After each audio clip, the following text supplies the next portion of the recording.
We need to find new ways of living together, and that is where I'm looking for in my work.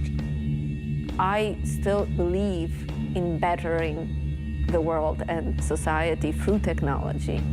I think the economy is one reason why people are trying to downsize, because things are so expensive. You use already manufactured objects and you bring it into the architecture, so it's like ready-made in architecture. A lot of people just don't like the fact that they've been essentially forced into larger spaces than they actually want to be in. We have to reappropriate existing things, make new values out of this garbage. There's no question in my mind that, something that is more compact is a smarter way to build. Now what we can do is we can use all of this trash, which is damaging the ecology, and turn it into something really beneficial. I think I'm trying to create a better world. And in order to do that, we have to experiment and try out other ways of living.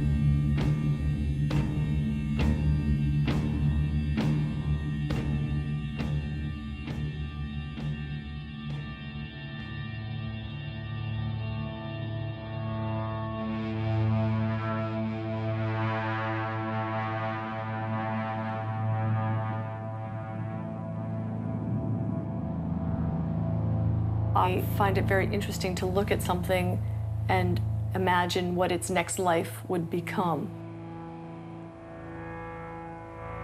Given my interest in mobility, I've always looked at structures that are outside of architecture that move. Part of my thinking has to do with, the nature of being human and what does that entail. To some degree, we have this desire to hold memory, and often our memories are stored in our attics because they're kind of embedded within the objects that we own.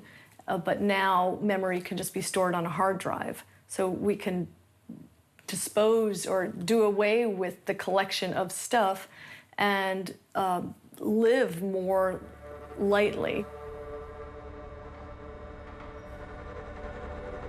As humans, I really feel like, we were not meant to be sedentary.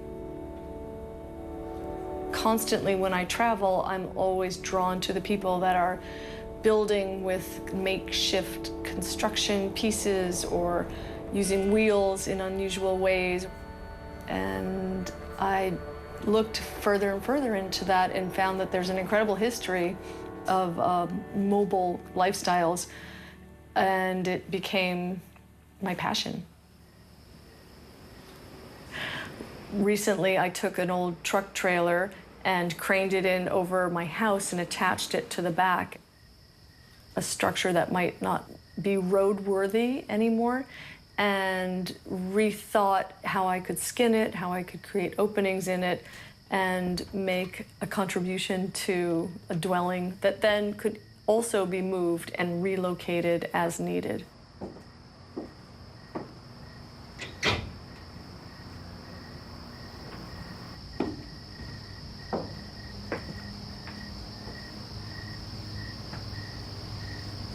I get really excited when I'm driving down the freeway and I see a truck go by, and I immediately start to fantasize about how that could become part of a house, or it could become, a mobile library. There's a tremendous amount of industrial materials that are out in the landscape that can be redeployed in a variety of different ways. And for example, the shipping container is a terrific example. I'm not spending energy on creating it from scratch, but I'm repurposing it for another use.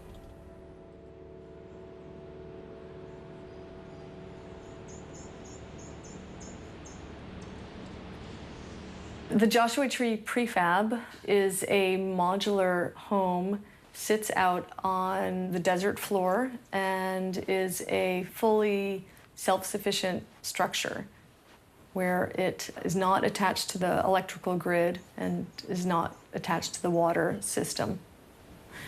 It is a very simple building that is really meant to allow you to sleep, to eat, and to relax, that then can be moved from location to location at the snap of a finger.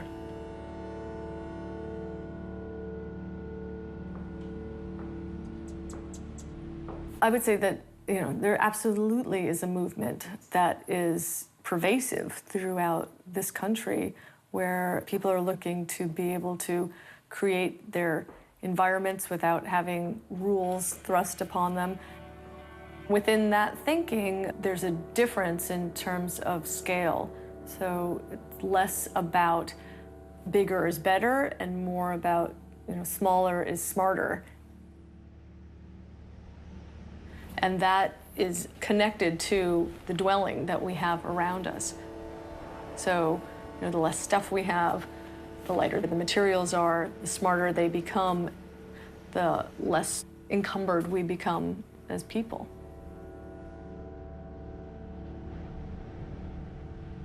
The buildings that I create are not large, and yet they have a sense of volume to them. They have natural light, they have ceilings that tend to be higher than conventional houses, so that you feel expansive in terms of height, but not necessarily in terms of width.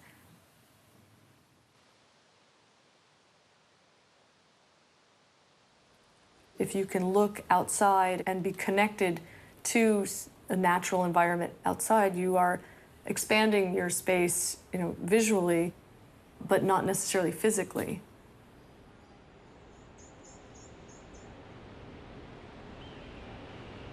Innately as a human being, we are nomadic and we're mobile and we're curious. And we will always be, exploring, whether it's here in the desert or whether it's, out in space or in the ocean. We can't just let that go.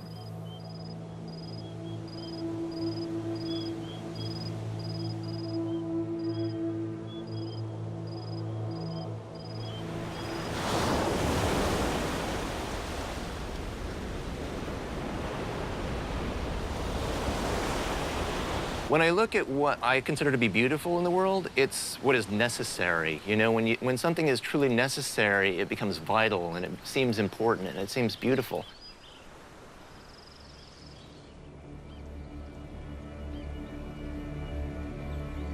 The average American house puts out like 18 tons worth of greenhouse gases per year. Consumes about a quarter acre of woodland, puts another 7 tons of construction waste into the local landfill. So I wanted to contribute to that as little as I had to and still have a great place to live.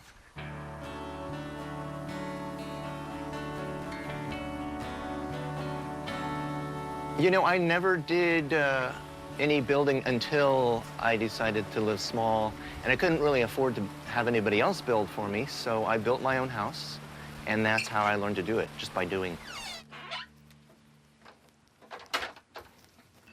I've actually lived in 4 tiny houses of about this size. The first one was pretty much exactly this size. The second one, when I moved to California, where the land prices are expensive, I wanted to make sure my house was small enough that I could parallel park it by hand if I had to live on the street. It turned out I didn't have to live on the street, so I sold that one and built another larger one, and then finally this one. So the first step to designing a very small, efficient space seems to be figuring out what you actually need and then getting rid of everything. So in my case, for example, I don't cook very much at all, so my counter's only 3.5 feet long. If I cooked a lot, I might turn the whole house into a kitchen. But it's a matter of deciding what you need to do to be happy and then accommodating for that. Because if you're not, I guess the other side of living simply is living too simply, perhaps, and not having what you need, which isn't good either.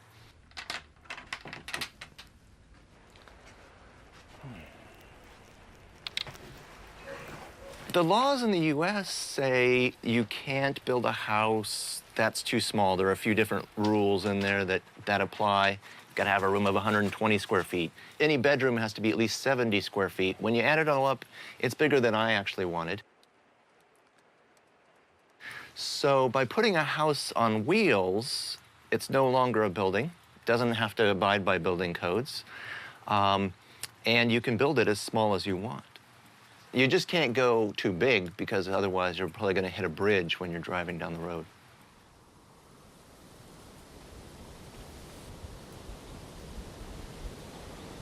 It is sort of a countercultural thing. I think a lot of people just don't like the fact that they've been essentially forced into larger spaces than they actually want to be in. So besides just being environmental and economic, this whole thing is also sort of a civil disobedience act. It's a way of getting around the forces that have forced people into more house than they actually wanted or needed in the past.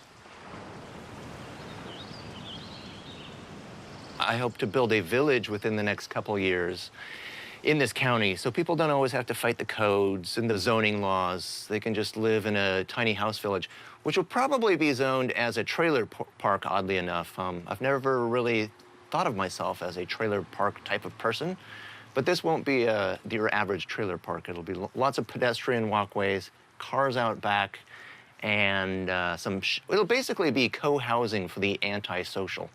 You know, like shared some things, but lots of privacy in your little houses too.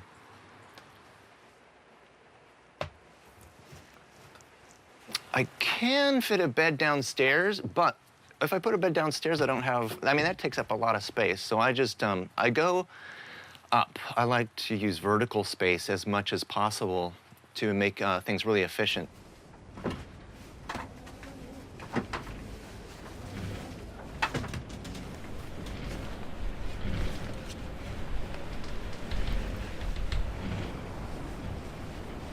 A house in which there's a lot of wasted space just doesn't feel vital, and you fill it with a bunch of stuff you don't really need, life itself seems diminished a bit. So in a house where everything is necessary, life itself seems very necessary. And yeah, I feel very much more alive in a small place.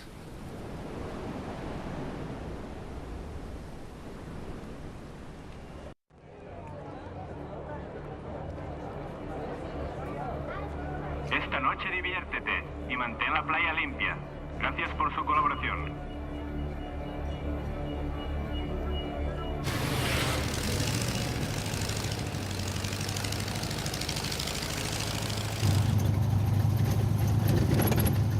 The reason why I'm doing this project is because it's something that I believe that is really necessary with the way that civilization is growing over the planet, and it's something that can really heal the ecology of the planet.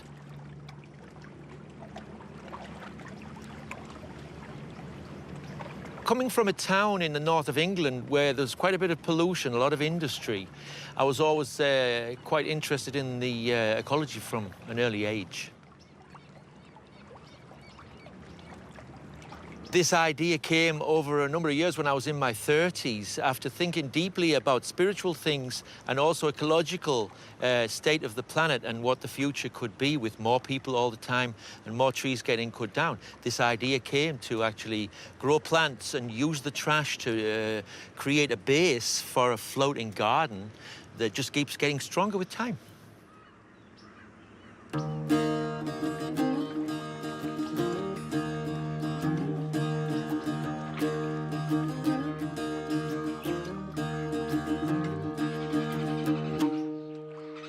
Making land out of plastic bottles and trash, and this whole island with the house included is about 70% recycled. So I've got really quite a comfortable home.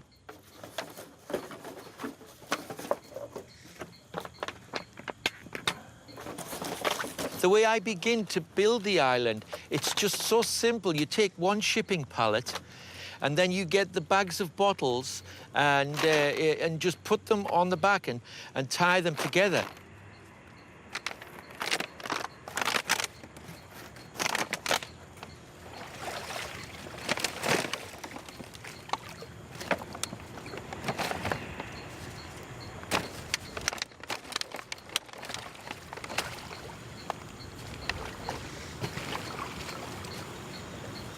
When a plastic bottle is underneath a floating island in cool water where the sun isn't getting on it, it could last for thousands of years. We don't really know, but we do know it lasts a lot longer. And I actually took a bag out after many years because I've been doing this 5 years, and so I've checked, and corals are growing underneath on them.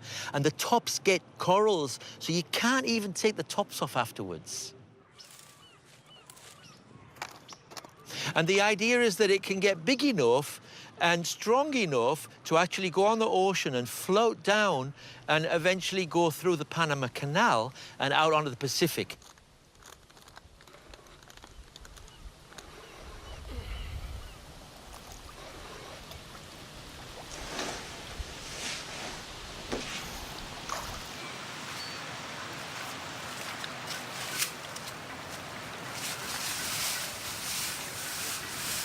It's not like a boat. Boats are solid and they rock like this.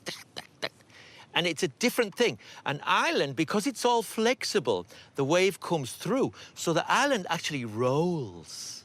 So I say boats rock, but islands roll.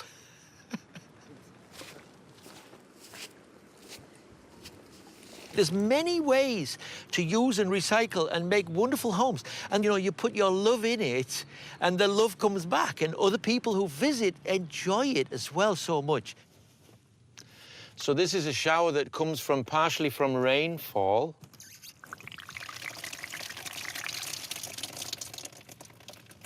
It's creating more uniqueness. Instead of having, like, the old houses out of tiki-taki, you know, everyone the same, pa-pa-pa. Variety in life, I think, is really, really important. I've noticed that since I kind of dropped out a little bit from doing the regular job, my life, I can flow and feel, you know, the spirit just taking me one way or the other. And as I do what I choose to do, my energy flows into that and actually produces something more beautiful, and there's more satisfaction.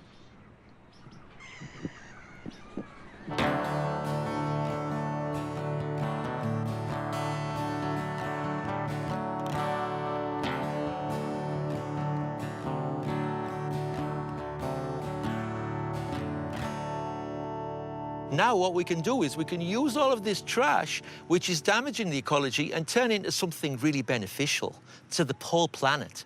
Create more oxygen, clean the water, put the trash underneath, and create more surface area for people to live on.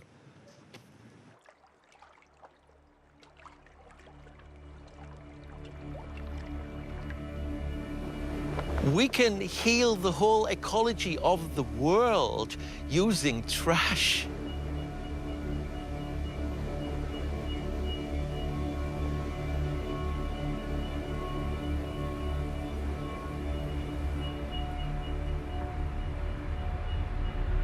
I try to understand what would the culture of the next city be.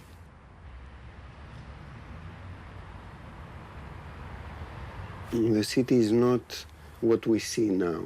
It's a kind of image that we see of the city, but it's not, let's say, it does not correspond to its function anymore. So you do not have the same function of the street, of the piazza, or of the urban space. And I'm very interested about this condition that started after the internet, so it's a kind of post-network culture that has to do with the idea of creating ensembles through a kind of populations of fragmented units.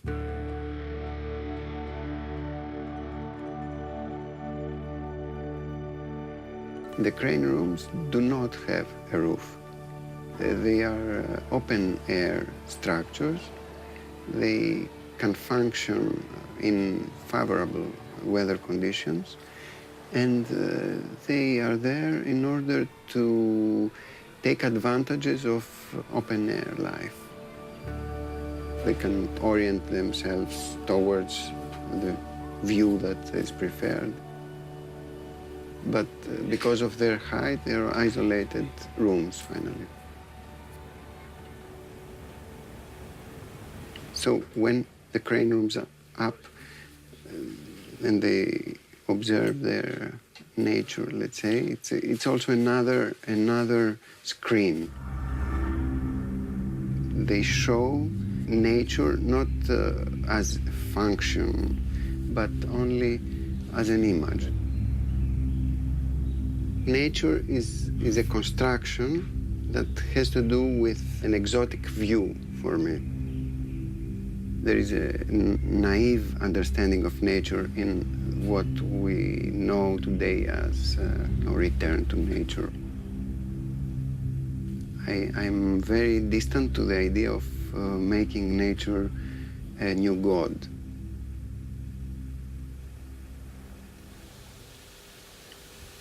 In this phase of architecture, we will not have to create out of scratch,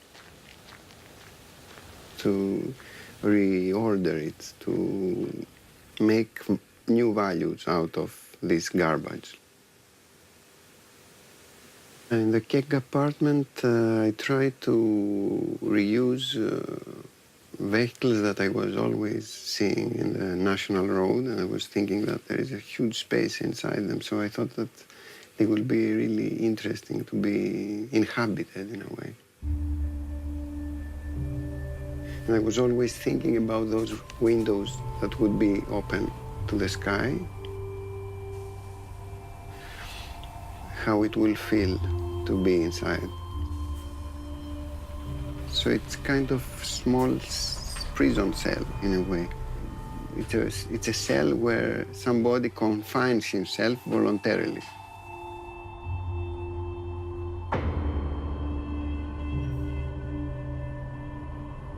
We can be inside smaller spaces without having the idea that we are in smaller spaces. And because our window is now a screen that can change endlessly.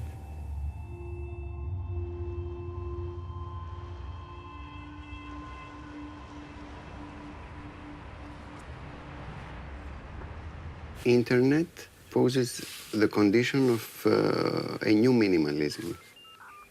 This changes the architecture of what house is, or what a house would be. The space that one needs in order to observe his screen is the space, the minimum space of today.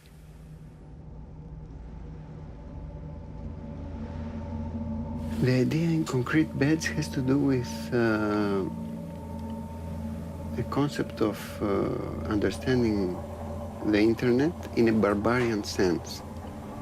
Cave society where infrastructure is hidden, but what we need is only a place to sleep. Internet and a cave.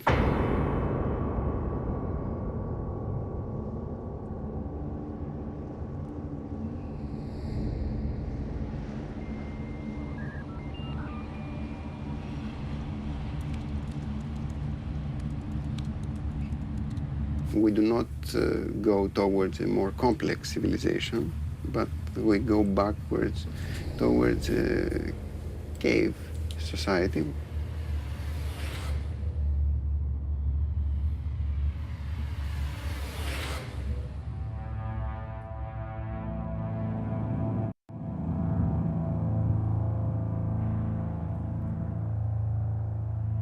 It just might be that, you know, out here, we're just not surrounded by all the stuff that's in cities, and it just makes you appreciate people more because you're not inundated with stimuli from every direction.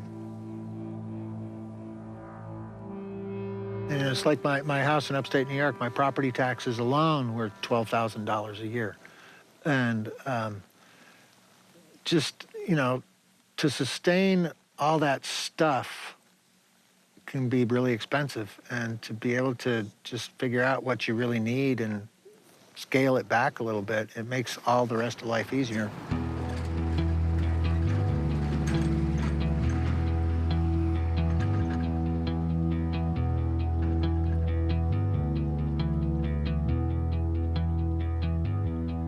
I worked in photography for about 6 or 7 years in fashion photography, and then I got kind of tired of fashion, so I went on to set and prop building. I did that for about 10 years, got tired of that, just got tired of being around that many people all the time. Since I didn't have a family, I didn't have a wife, kids, and it was I could do anything I wanted.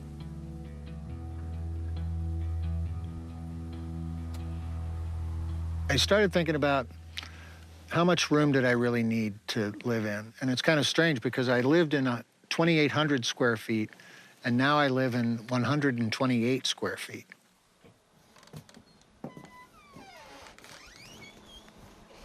Years old, I used to think I wanted to be a hermit when I grew up. So this is perfect because 5 or 6 days will go by and I won't see another human. And I don't really mind that too much. There it is. Almost gone. Oh, it's gone. It's gone, buddy. It's gone. It's all gone. Yes, it is. One of the other things that I thought about quite a bit was I wanted to do it all myself. So I've done all the construction by myself on my house, both my house and the greenhouse. I don't really have a schedule out here, so, but there's always something to do, and then there's always plenty of time to sit back and relax.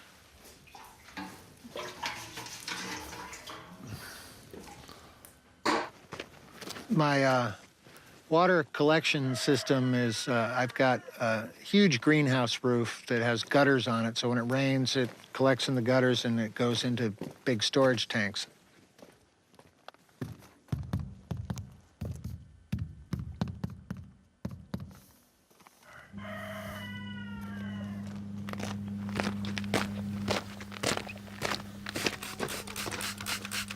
I experimented with off-grid living a little bit before I left upstate New York. I had a little camp I'd set up, and I'd live out there during the summers and rent my big farmhouse out to folks from New York City that wanted a weekend place for the summer. And I'd learned to not really make sacrifices, but just learned a different way of living where you don't constantly need electricity pouring out of every corner of your house.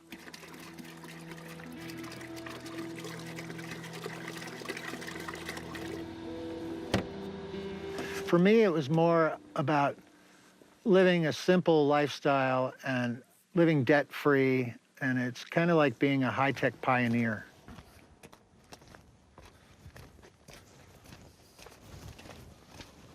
Especially in the way the world is just so crazy now with so much going on. It's nice to be able to try to see how much of my own needs I can really provide for myself.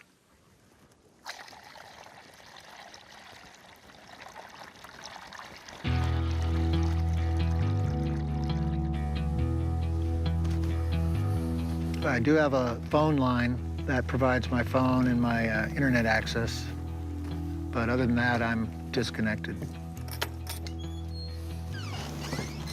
Although I'm not really a hermit because, you know, I have as many as 50 people watching one of my webcams every day. I've got 1,300 people reading my blog every day. I get input and feedback on things I'm doing, but from a distance. I don't have to be around them, and I kind of appreciate that.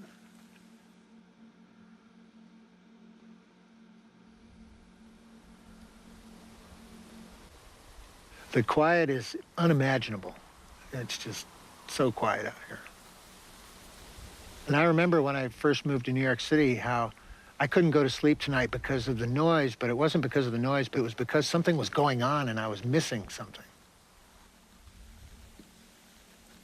And now it's like the complete opposite. You know, I'm not missing a thing except this beautiful quiet I'm listening to.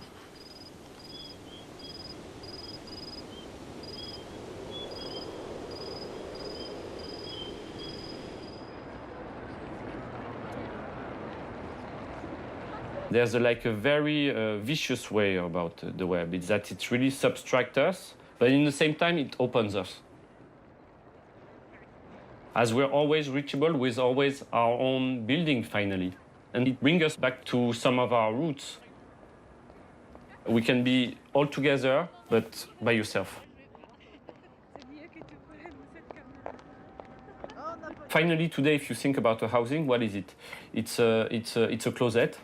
It's something that you can find anywhere, except that it's getting sentimental, because you can have everything that you have in a house, you can have it elsewhere. You can eat better in a restaurant, you can have a better, you can wash yourself much better in a spa, and then you have, and all those elements are offered in the city.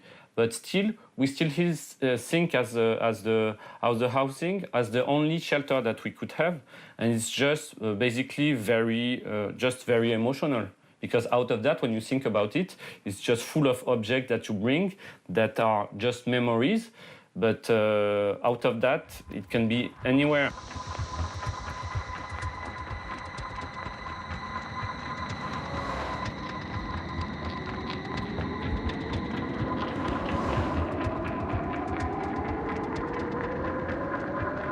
I started in '87 around graffiti. When I used to paint as a graffiti artist, I was always chasing spots in the city, neglecting spots.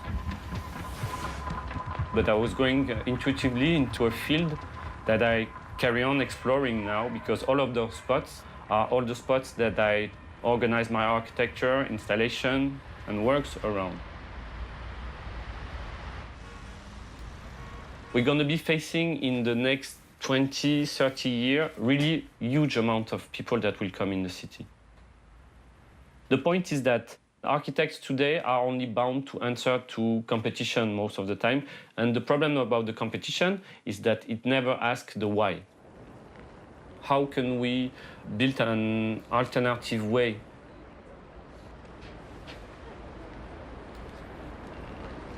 In France, we have like a very long tradition of strike. It really came from the roots of social events, because finally people do a lot of striking in France, but at the end of the day, sometimes they sit, and then after they go. The Autodéfense project is a place for them to settle down and to try to recreate a new social scenario.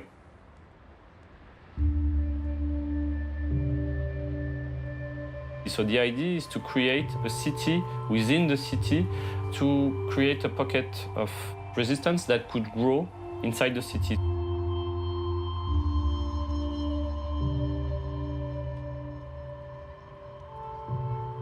You use already manufactured objects and you bring it into the architecture, so it's like ready-made in architecture.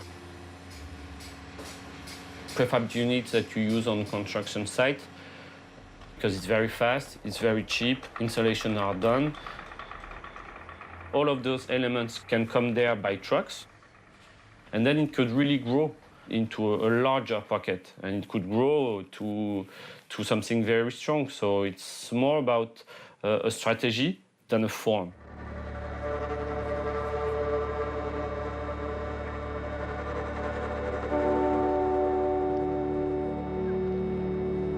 I think it's not relevant so much anymore to destroy the buildings, because when you destroy some stuff, you destroy a part of a city, you destroy the history of the people, and transforming is actually a very good way.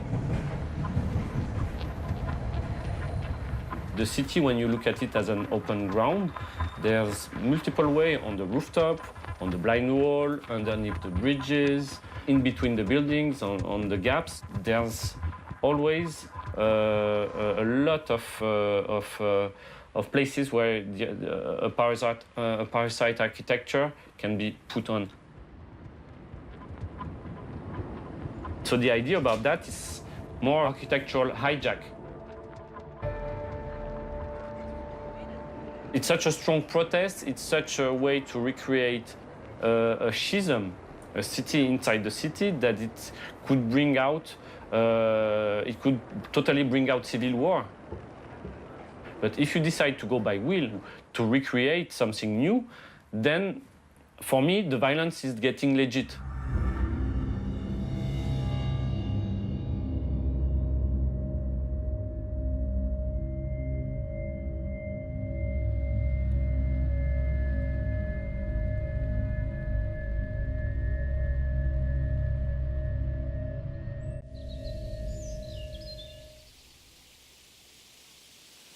So we need to find a whole new definition of living together.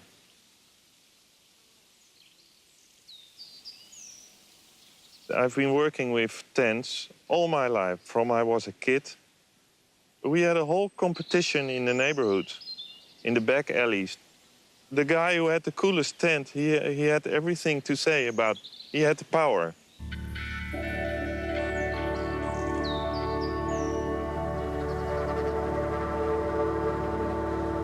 So originally, those tents were meant to comfort the life of tree activists.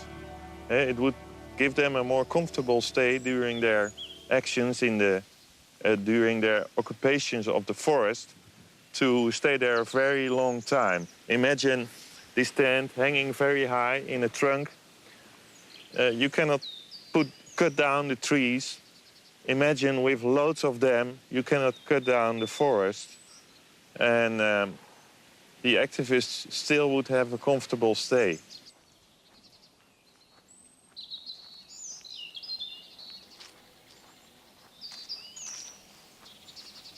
It was just designed by hanging a circular floor with a rope against the trunk.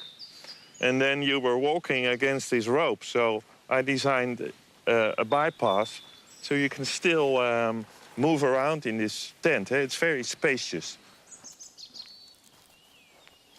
4 meters high and 260 in diameter. The weight of the steel frame is 300 kilos. Goed aan.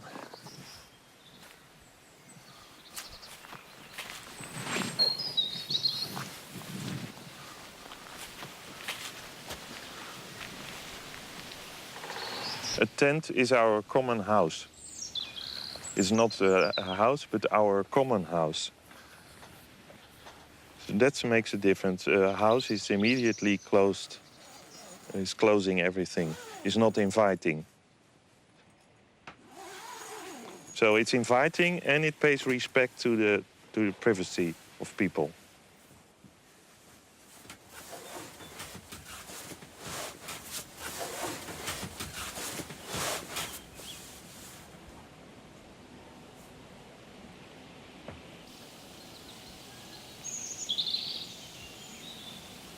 Creating your own space, being able to live wherever you want, having some kind of comfort in the middle of nowhere.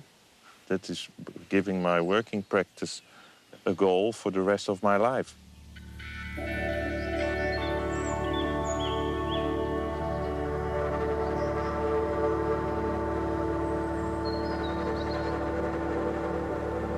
In a city, to work with public spaces is always a problem.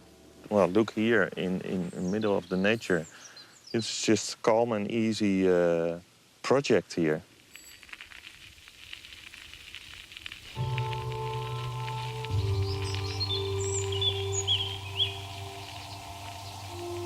You're hanging there free from the ground and free from the trunk, just in the space. And the space is all around you. That is what I experience here very much and which I'm looking for in my work. How we relate to each other, how we turn around each other.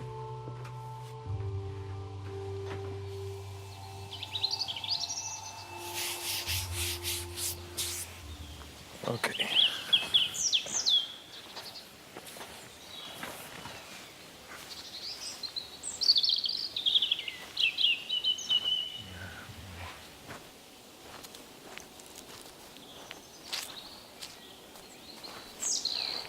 Most of life is happening in houses, of course, in the public. That is still not only a free public space. Find a free public space where people from all of the city, all layers of the society are be able to come together in a free way. That's not an easy thing we can do, and most of the time we don't succeed in this. So I think there's still a long way to go to design cities. in this way. Maybe more with textile. It would be great.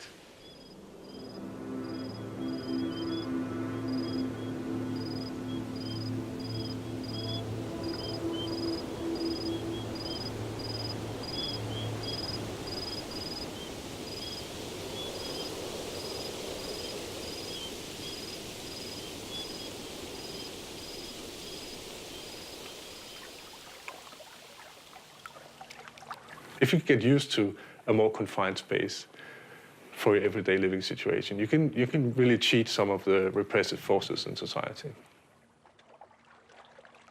Most children love to build like a little cave or something, an enclosed space where you can hide away from the grown-ups and so forth. I'm still doing that.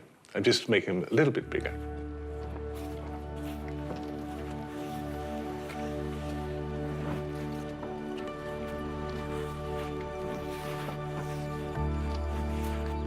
Snail shell system is a very radical way of creating a home that you could actually roll around yourself in front of you. You could also use it as a raft to cross a river or a harbor or something like that. It was inspired, I was staying in Greenland and I was studying traditional Inuit culture. In the wintertime, they would build igloos.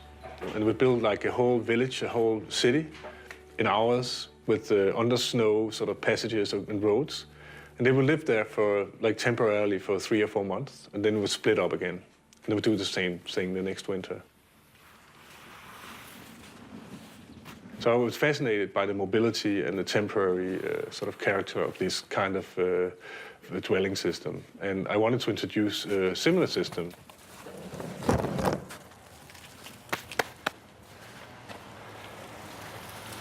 But I think the most important way it influences people is that it starts to make them think about their own situation. And if you compare like the average sort of middle-class citizens in the Western world's normal living situation with a nomadic lifestyle, it's very different.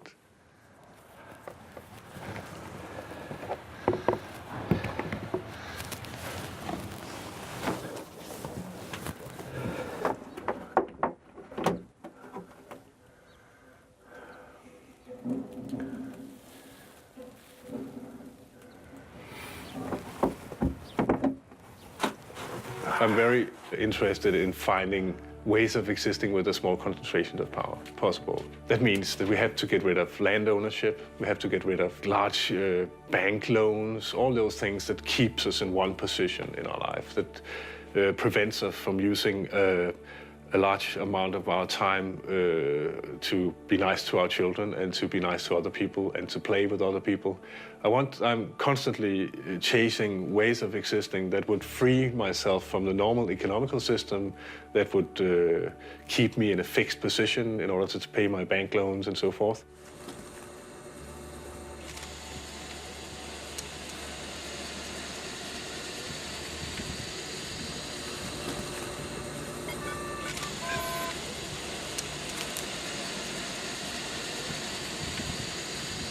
My walking house is a very peaceful way of existing, where you have a very small footprint. You can move around without owning the land and stuff like that. It's a very different way of living. It's a very different social way of existing.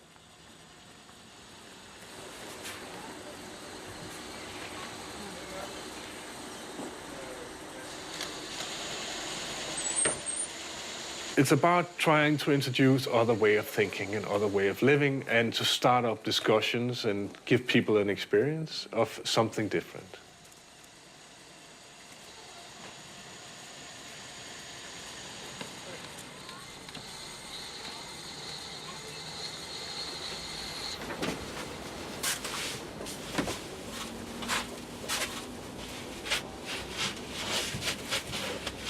And I think the chance of creating a better world, saying I want to create a better world, is much bigger than if we don't want to create a better world. I try to introduce some kind of hope in thinking about our future.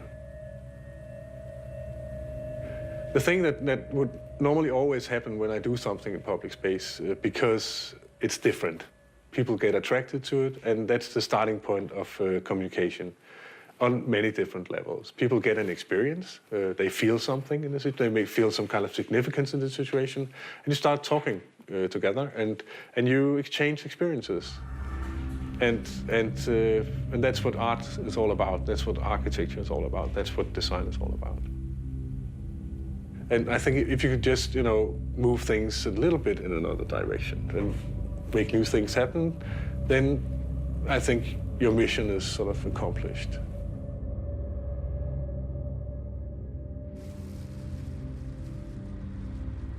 Well, shelter is the most basic human need.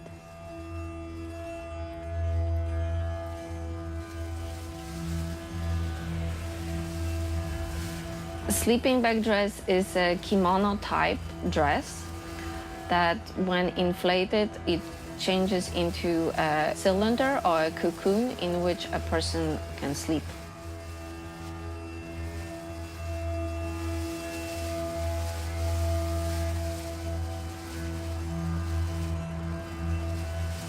It comes very much from my personal experiences, moving from different countries, moving through different languages, sort of brought up a lot of questions about belonging. Where is my home? It has a solar panel incorporated into it and a small computer fan, so the solar panel charges the battery and computer fan operates off the batteries.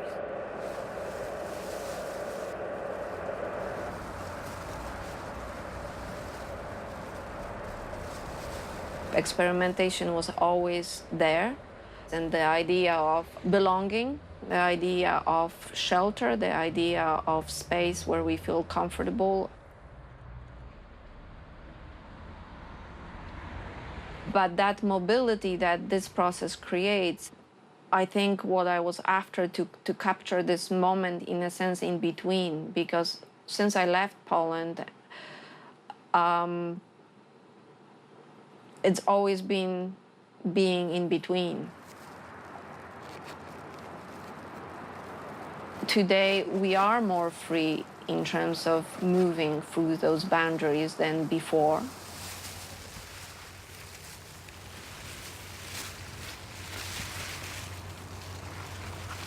I think traveling really is the best way of opening an eye to differences.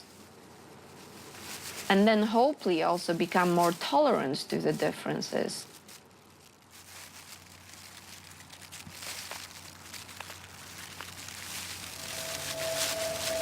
I was very much interested in the idea of nomadism, and sort of which denies the idea of homeland, sort of as a place of belonging.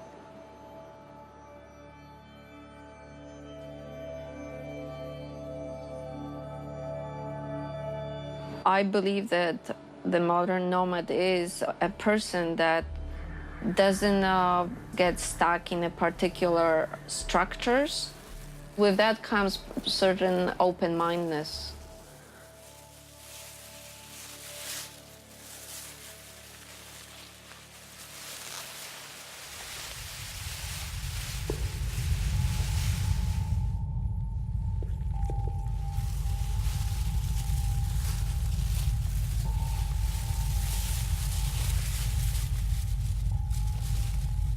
To feel connected, we don't need that much space. Maybe it's by contrast. I think the idea of being close to the body, it's sort of related also to the question, well, how much do you need? How much also comfort do you need?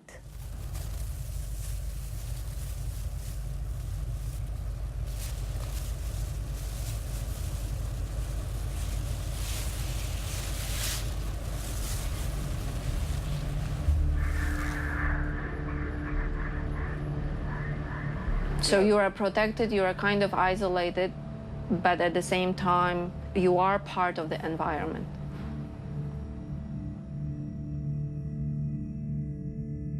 My expression presents the idea of home that is basically anywhere. Home is where you are.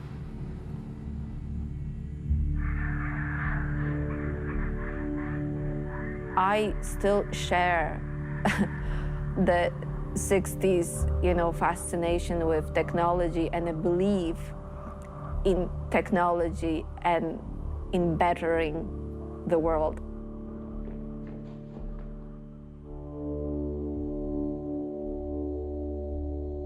I mean, the technology showed alternative possibilities of living. And perhaps people can imagine that there are different possibilities to what they are used to. That opens this flexibility of imagination, including how we perceive the world.